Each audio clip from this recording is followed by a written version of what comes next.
Hello दोस्तों, कैसे हैं आप सब। आशा करती हूँ कि अच्छे ही होंगे। तो आज की हमारी कहानी है पर उपदेश कुशल बहुतेरे। पागल हो गई है क्या तुम्हारी बेटी? और कुछ नहीं, इतना अच्छा लड़का है, सरकारी नौकरी, क्लास 1 ऑफिसर, खुद चलकर रिश्ता सामने से आया है। तो अभी नहीं, ऐसा नहीं, वैसा नहीं, कभी गलत है ना। पुराना जमाना ठीक था, माँ बाप बच्चे के लिए उपयुक्त लड़का या लड़की देखकर शादी कर देते थे। आजकल बच्चे कुछ ज़्यादा ही होशियार हो गए हैं, बेवकूफ़ी की भी हद होती है। गुस्से में तमतमाए विभोर ने मानसी पर ही अपना गुस्सा निकाल दिया। मानसी ने बड़े स्वयं से निम्रता पूर्वक समझाते हुए कहा, देखो विभोर, जमाना बदल गया है। अब बच्चे क्या चाहते हैं, क्या सोचते हैं, उनका व्यक्तिगत मामला है। जिंदगी उन्हें गुजारनी है, समझो यार। और एक बात सोचो, विभोर कहाँ से फाली MBA कर मेट्रो सिटी में मल्टीनेशनल कंपनी में जॉब कर रही है और बर ढूंढ रहे हो सरकारी नौकरी वाला। क्या तालमेल बैठ पाएगा? इस बार मानसी ने भी विभोर से प्रश्न किया, कितना कमा लेती है शेफाली? जितना शेफाली महीने का कमाती होगी ना, उतना वह अपने ड्राइवर को देता होगा। प्राइवेट कंपनी में जब जॉब, मेट्रो सिटी का चस्का जब हकीकत से पाला पड़ेगा ना, तब समझ में आएगा। खैर, तुम जानो। और तुम्हारी बेटी, तुमने उसे कुछ ज़्यादा ही सिर पर चढ़ा लिया है। विभोर, एक पिता का सचेत और चिंतित होना स्वाभाविक है, पर इतनी भी स्वार्थी मत हो जाओ कि एक अच्छा कमाऊ लड़का देख लालच भर जाए और अपने पूरे विचार, अपने सिद्धांत ताक पर रख दो। दूसरे के लिए बड़ी बड़ी बातें, अपनी बारी आई तो टाएं टाएं फिस है। पर उपदेश कुशल बहुतेरे।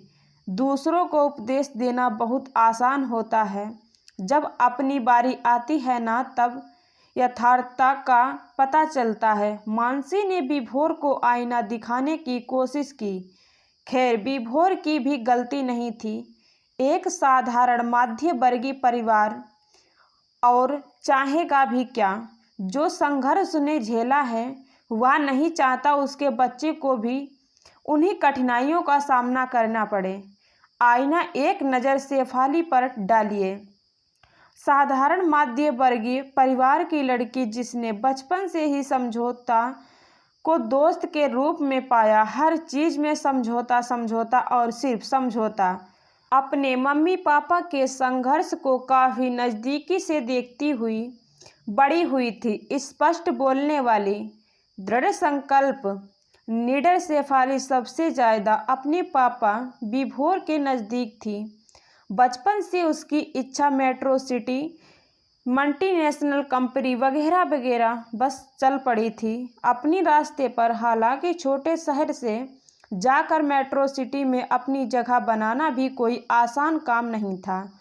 विभोर और मानसी मैं तू में चल ही रही थी। इसी बीच विभोर ने मोबाइल की घंटी बजी। फ़ोन मानसी की तरह बढ़ते हुए विभोर ने कहा, लो, तुम्हारी लाडली का फ़ोन आया है, तुम ही बात करो। अरे, आपके मोबाइल पर आया है तो आप ही बात करेंगे, मुझे नहीं करनी है बात, कहकर विभोर दूसरे कमरे में चला गया।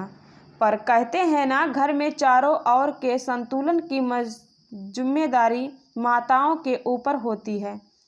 इधर विभोर को भी संतुलित संयमित रखना और उधर बिटिया रानी को भी संतुलित रखना कोई मामूली काम नहीं। इस बीच कोई मानसी के दिमागी हालत को समझने वाला होता, उसने तुरंत फ़ोन उठाकर कहा, हेलो बेटा, आज कैसे टाइम बेटाइम फ़ोन किया है? सब ठीक है ना? मानसी ने सहजतापूर्वक कहा, अरे मम्मी, ये पापा का फ़ोन है ना, फिर आप कैसे उठा लें? और हमारे पापा कहाँ गायब हैं? अपना फ़ोन आपके हवाले करके घर के बेरुखी माहौल से बेखबर शेफाली ने कहा, बेटा वह बो अरे बो मत करो मम्मी, जल्दी से पापा को फ़ोन दो, ज़रूरी बात करनी है। हालांकि शेफाली समझ गई थी पापा बात नहीं करना चाह रहे हैं, कहीं वह पिछले हफ्ते शादी वाली बात से पापा नाराज तो नहीं हैं? नहीं नहीं, पापा मुझसे नाराज हो ही नहीं सकते। मेरे पापा बहुत समझदार हैं। शेफाली के मन में ना जाने कितने तरह की बातें चल रही थीं। मानसी और शेफाली की बातें जरूरी बात करनी है। पापा और विभोर सुन चुका था, इसीलिए बेमन से फ़ोन लेकर विभोर ने कहा, बोलो अब क्या बोलना है। पापा, आपने मम्मी को वह सारा टेस्ट करवाए थे ना? मैंने वह रिपोर्ट मम्मी से व्हाट्सएप पर मंगवाया था और यहाँ पर स्पेशलिस्ट को दिखाई। आप और मम्मी फ़ौरन चले आइए। मैंने डॉक्टर से अपॉइंटमेंट ले लिया है, होटल में रूम भी बुक करा दिया है, आप लोगों की टिकट भी हो गई है, बस तैयार कीजिए, शायद ऑपरेशन की ज़रूरत पड़ेगी। क्या विभोर और कुछ कह पाता, उससे पहले ही शेफाली ने कहा, अभी ऑफिस में हूँ पापा, बाद में बात करती हूँ।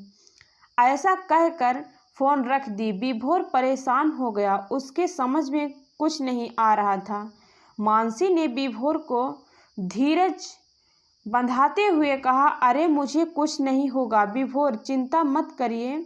फिर हमारी बिटिया है ना, देखा कितना कुछ तैयारी कर ली है हमारे लिए, और आप कह रहे थे कितना कमा लेती है शेफाली, मतलब नौकरी छोड़कर अच्छे ऑफिस की बीवी बन हाउस वाइफ बन जाती है, फिर पति के ऊपर आश्रित होती 2 पैसे के लिए। आप ही बताइए विभोर, अभी वह हमारे लिए जितने आत्मविश्वास से सहायता कर पा रही है, क्या पति की कमाई पर इतना हक जता पाती?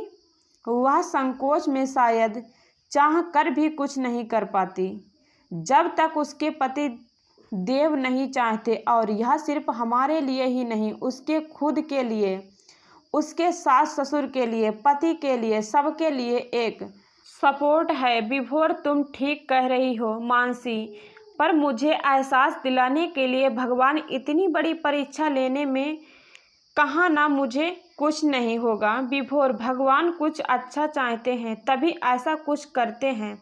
चलो बिटिया के पास जाने की तैयारी करें। साथियों, यह मेरा व्यक्तिगत विचार है। कहानी समझकर मेरा मकसद किसी भी भावनाओं को ठेस पहुंचाना नहीं है। चैनल पर नए हैं तो सब्सक्राइब जरूर करें प्लीज़। मेहनत लगती है, सब्सक्राइब जरूर करें प्लीज़। Bye bye.